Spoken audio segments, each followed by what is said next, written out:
කාන්තාරය කියන්නේ ජීවය ජීවත් කරන්න අරගල කරන තැන. හිමක් කොනක් නොපෙනෙන වැලිකඳු දැඩි තාපය සහ මිය යන පසක් තියෙන නිසරු භූමියක් විදිහට කාන්තාරයක් හඳුනගන්න පුළුවන්.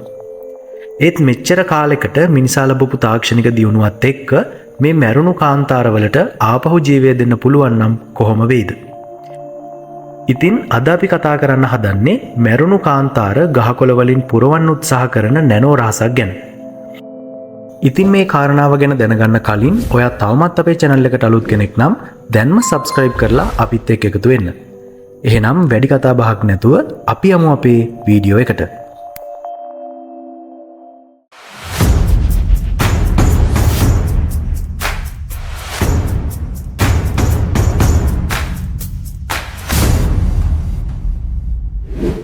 ලික්විඩ් නැනෝ ක්ලේ නැත්නම් දියරමය නැනෝමැටි කියන්නේ ඩෙසර්ට් කන්ට්‍රෝල් කියන නෝවීජියානු දේශගුණික තාක්ෂණික සමාගමක් විසින් හොයාගනිපු විප්ලවීය සොයා ගැනීම. ඉතා සරල මට්ටමේ ක්‍රියාවලියක් සහ බලවත් තාක්ෂණයක් භාවිතයෙන් නිර්මාණය කරපු මේ නැනෝ ද්‍රාවණයට පුළුවන් නිසරු කාන්තාරයක් පැය කිහිපයකින් සාරවත් භූමියක් බවට පත් කරන්න. වර්තමාන ලෝකය ගොඩක් වේගයෙන් කාන්තාරකරණය වෙනවා. සෑම වසරකම පෘථිවියේ සාරවත් භූමියෙන් හෙක්ටයාර මිලියන 12ක ප්‍රමාණයක් කාන්තාර බවට පත්වෙනවා. මේ නිසා මිලියන ගණනක් ජනතාවට ආහාර, ජලය සහ නිවාස අහිමි වෙනවා. මෙන්න මේ විනාශකාරී තත්ත්වය පාලනය කරන්න ලෝකයේ පුරා විද්‍යාඥයන් විවිධාකාරයෙන් උත්සාහ කළා.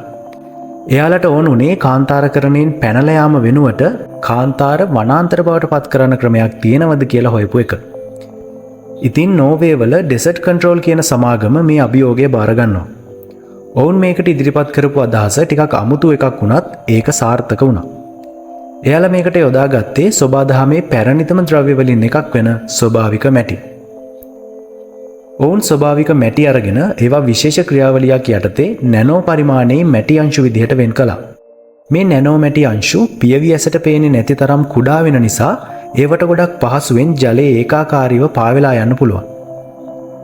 ඉතින් මෙන්න මේ ක්‍රියාවලියෙන් අලුත්ම ද්‍රව්‍යයක් බිහි වුණා. මේවා තමයි LNC හෙවත් ලික්විඩ් නැනෝ ක්ලේ කියන්නේ. ඉතින් කොහොමද මේ දියරමය නැනෝ මැටි වැඩ කරන්නේ? කාන්තාර වැලි හරියට කිරිගරුඬ වගේ. ඒව වටකුරුයි සිනිඳුයි වගේම ජලය රඳවා ගන්නත් කිසිම හැකියාවක් නැහැ. ඔයා මේ වැලි උඩට වතුර දැම්මොත් ඒවා ක්ෂණිකවම වාෂ්ප වෙනවා. ඉතින් මේ නැනෝ මැටි ද්‍රාවණය කාන්තාර වැලි උඩට දැම්මම හැම වැලි කැටයක්ම මේ නැනෝ දියරයෙන් ආවරණය වෙනවා. මේ නිසා වැලිවලට පුළුවන් දසගුණයකින් ජලය අවශෝෂණය කරලා රඳව ගන්න. ඒ වගේම සාරවත් පසක් නිර්මාණය කරන්න වගේම ක්ෂුද්‍ර ජීවීන් වර්ධනය වෙන්නත් මේ නැනෝ මැටි ද්‍රාවණය උදව් වෙනවා. ඉතින් මේ හැම දෙයකම අවසන් ප්‍රතිඵලය තමයි නිසරු කාන්තාර වැලි පැය කිහිපයකින් ශාක වර්ධනයට හිතකර සාරවත් පස් විදිහට පරිවර්තනය වෙන එක. විශේෂම දේ තමයි මේ ක්‍රියාවලියට ගත වෙන්නේ පැය 7ක් වගේ අඩු කාලයක් වීම. ඉතින් මේක තමයි ඉතිහාසයේ අපි දන්න ඕනම පාංශු ප්‍රතිකාරයකට වඩා වේගවත්ම ප්‍රතිකාරය වෙන්නේ. සාම්ප්‍රදායික පාංශු ප්‍රතිකාර ක්‍රමවලට වඩා මේ නැනෝ ද්‍රාවණය සාර්ථක වෙන්න ප්‍රධාන හේතුව තමයි අඩු කාලයකින් පස සාරවත් වීම සහ 60%කටත් වඩා අඩු ජල පරිභෝජනයක් පැවතීම. සාමාන්‍ය පස්වලට පොහොර වර්ග යොදලා සාරවත් පසක් විදිහට පත් කරන්න අවුරුදු 2ක් හෝ 3ක් ගත වෙද්දී මේ නැනෝ දියරයට ඒකට ගත වෙන්නේ පැය 7ක් වගේ ගොඩක් අඩු කාලයක්. ඉතින් මේ ලික්විඩ් නැනෝ ක්ලේ යොදාගෙන කරපු පළවෙනි පරීක්ෂණය කළේ පෘථිවියේ වියලිම ස්ථාන වලින් එකක් වෙන එක්සත් අරාබි එමීර් රාජ්‍යයේ කාන්තාරයක. පරීක්ෂකයෝ මේ කාන්තාරයේ කුඩා ප්‍රදේශයක් තෝරගෙන ඒකට දියර නැනෝ ක්ලේ විසිරුවා හැරියා.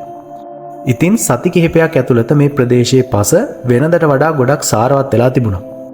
මේ පිරිපහදු කරපු පසට 50%කට වඩා අඩු ජලය ප්‍රමාණයක් වැය වුණා වගේම මේකේ වගා කරපු ශාක සෙල්සියස් අංශක 50ක උෂ්ණත්වයකදී පවා විනාශ වුණේ නැහැ. ඉතින් මේ විශ්මිත ක්‍රියාවලිය ඇතුලේ තිබුණේ ගොඩක් සාමාන්‍ය ක්‍රමවේදයක්. ඔයා දන්නවා සාමාන්‍ය සාරවත් පසක ඛනිජ වර්ග, ජල වාෂ්ප සහ වාතය වගේම හිතකර ශුද්ධ ජීවීන් අඩංගු වෙනවා කියලා. කාන්තාර වැලිවල මේ කිසිම පෝෂකයක් නැහැ. ඒත් මේ විශ්මිත නැනෝ මැටි ද්‍රාවණය නිසා මේ කාන්තාර වැලි තෙතමනය සහ ඔක්සිජන් රඳව ගන්න අන්වීක්ෂීය අවකාශයන් නිර්මාණය කරනවා. මේ නිසා ශුද්ධ ජීවීන්ට පුළුවන් මේ පස්වල ජීවත් වෙලා ඒවා ශාක වර්ධනයට සුදුසු තත්ත්වයට පත් කරන්න. ඉතින් මේ ගැන අධ්‍යයනය කරන පර්යේෂකයන් කියන විදිහට මේ නැනෝ මැටි ද්‍රාවණය නිසා එක්සත් අරාබි එමීර් රාජ්‍යයේ ඉඳන් ඊජිප්තුව, සෞදි අරාබිය සහ අප්‍රිකාවේ කාන්තාර ප්‍රදේශවලට ජීවය ගැන අලුත් බලාපොරොත්තුවක් තියෙනවා. මේ අතරින් සමහර කාන්තාර බිම්වල තිරිඟු, අර්තාපල් සහ පළතුරු ගස් පවා වගා කිරීම දැනටමත් සිද්ධ වෙනවා. සමහර ගොවීන් වාර්තා කරන විදිහට මේ අලුත් තාක්ෂණය නිසා ගොවි බිම් වලට වැය වන වතුර වලින් 60% විතර ඉතුරු වෙනවා. ඒ වගේම වැදගත්ම දේ තමයි මේ විශේෂ ද්‍රාවණය හදන්න පාවිච්චි කරන්නේ ස්වභාවික මැටි සහ ජලය විතරයි. වෙන කිසිම රසායනික ද්‍රව්‍යයක් මේකට යොදාගන්නේ නැහැ. ඉතින් ඇත්තටම මේ අලුත්ම සොයා ගැනීම නිසා අපේ ලෝකයට සිදුවෙමින් තියෙන ව්‍යසනකාරී කාන්තාරකරණයට තිරසාර විසඳුමක් ලැබෙනවා. මේ ලික්විඩ් නැනෝ ක්ලේ වලින් නිසරු කාන්තාර වැලි සාරවත් පසක් බවට පත් කිරීමෙන් කාබන් ඩයොක්සයිඩ් අවශෝෂණය කරගන්නත්, දූවිලි කුණාටු අඩු කරන්නත් වගේම සියවස් ගණනාවක් තිස්සේ අපිට අහිමි වුණු පරිසර පද්ධතිය යථා තත්ත්වයට පත් කරන්නත් හැකියාවක් ලැබෙනවා. කොහොම වුණත් මේ ක්‍රියාවලියටත් යම් ආකාරයක සීමාවන් තියෙනවා. මේකට තියෙන ප්‍රධානම අභියෝගය තමයි ලික්විඩ් නැනෝ ක්ලේ නිෂ්පාදනය කිරීම මිල අධික ක්‍රියාවලියක් වීම. සාමාන්‍යයෙන් කාන්තාර භූමියක හෙක්ටයාරයක ප්‍රමාණයකට මේ ද්‍රාවණය යොදන්න ඩොලර් දහස් ගණනක් වැය වෙන්න පුළුවන්. ඒ වගේම හැම අවුරුදු 3කට හෝ 4කට පාරක් ආයේ මේ ද්‍රාවණය යොදන්නත් සිද්ධ වෙනවා. ඒ කොහොම වුණත් දවසින් දවස මිනිසා ලබන තාක්ෂණික දියුණුව එක්ක මේ පිරිවැය ටිකෙන් ටික අඩු කරගන්න අපිට පුළුවන් වෙයි. ඉතින් මේ කියන්නේ මැරුණු කාන්තාර භූමිවල ජීවත් වෙන මිනිස්සුන්ට ඉක්මනටම හරිත ලෝකයකට සමීප වෙන්න පුළුවන්. දැන් ඔයා හිතන්න ලෝකේ පුරා පැතිරිලා තියෙන නිසරු කාන්තාර විවිධ ශාක වැවෙන වනාන්තර බවට පත් වුණොත් කොහොමද තියෙයිද? ඉතින් ඇත්තටම මේක විද්‍යා ප්‍රබන්ධයක් නෙමෙයි. මේ තමයි ජීවය වෙනුවෙන් විද්‍යාව ක්‍රියාත්මක කිරීම. ඉතින් ඉක්මනටම කාන්තාර වලින් පිරුණු ලෝකයක් වෙනුවට හරිත වනාන්තර වලින් පොහොසත් ලෝකයක් දකින්න පුළුවන් වෙන්න කියලා අපි ප්‍රාර්ථනා කරමු. දැන් අපි එනවා අපේ වීඩියෝ එකේ අවසාන කොටසට. ඉතින් අද වීඩියෝ එක ගැන ඔයාගේ අදහස මොකක්ද? මිනිස්සු මේ හොයාගන්නපු දේ සබාධාමට කරන තවත් භයානක අභියෝගයක් වේවිද? ඉතින් මේ ගැන ඔයාගේ අදහස කමෙන්ට් කරන ගමන්ම වීඩියෝ එක හොඳයි නම් වීඩියෝ එකට ලයික් කරන්නත් අමතක කරන්න එපා. එහෙනම් තවත් දවසක හමු වෙන බලාපොරොත්තුවෙන් අදට අපේ වීඩියෝ එක අවසන් කරමු. වීඩියෝ එකේ අවසානයේ වෙනකන්ම රැඳිලා ඉඳපු ඔයාලා හැමෝටම සුබම සුබ දවසක්.